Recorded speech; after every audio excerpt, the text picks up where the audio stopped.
अज्ञात वाहनाची धडक बसल्याने दुचाकीवर असलेले देहरोड पोलीस ठाण्यातील कार्यरत पोलीस हवालदार सचिन नरोटे यांचा दुर्दैवी मृत्यू झालाय। वाकडवरून देहरोडच्या दिशेला बँगलोर मुंबई हायवेवरून येत असताना पुनावळे गावाजवळ सोमवारी रात्री 11 वाजण्याच्या सुमारास हा अपघात घडला होता, ज्यात पोलीस हवालदार सचिन नरोटे दुर्दैवी मृत्युमुखी पडले। या घटनेला नंतर आता रावेत पोलिसांनी फरार असलेल्या अज्ञात वाहन चालकाच्या विरोधात गुन्हा दाखल केला आहे। तर या वाहन चालकाला शोधण्यासाठी रावेत पोलिसांची 2 पथके ही देखील परिसरातील सीसीटीव्ही फुटेज तपासणी करत आहेत। दुसरीकडे कालपर्यंत आपल्यासोबत असलेले आणि आज या जगात नाहीसा झालेले पोलीस हवालदार सचिन नरोटे यांच्या जाण्याने देहरोड पोलीस ठाण्यातील त्यांच्या सहकारी मित्र व कर्मचाऱ्यांवर शोककळा पसरली आहे।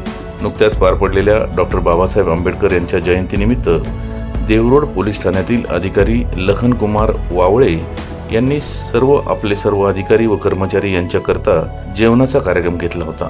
त्यामध्ये सचिन यांचा हा हसरा फोटो सगळ्यांच्या मनात घर करून गेला, कारण हा फोटो सचिनचा आपल्या सहकाऱ्यांच्या सोबत शेवटचा फोटो ठरलाय।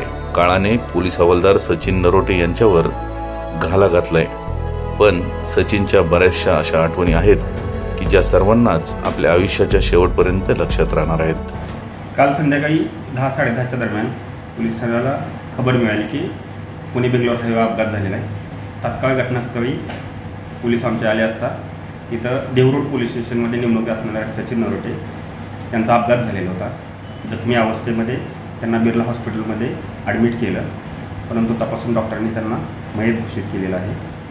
आणि ज्या वाहनाबरोबर अपघात झालेला होता ते वाहन तिथून निघून गेलेलं आहे, त्याचा आम्ही शोध घेत आहोत। पुढील तपास चालू आहे। डोळ्यावर चष्मा, हसरा चेहरा आणि मनमिळाव स्वभाव असे होते देहरोड पोलीस ठाण्यातील कार्यरत असलेले पोलीस हवालदार सचिन नरोटे।